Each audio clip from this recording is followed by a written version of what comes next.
Yan po guys, yung mga passion fruits. Yan, good quality sa passion fruit guys. Oh, fresco. Yan po.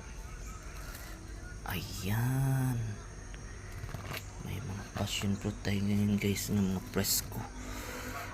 Ayan, damo po ito ng mga passion fruit. It's variety mo. Wow, ang laki po siya guys na passion fruit guys. So violet pula.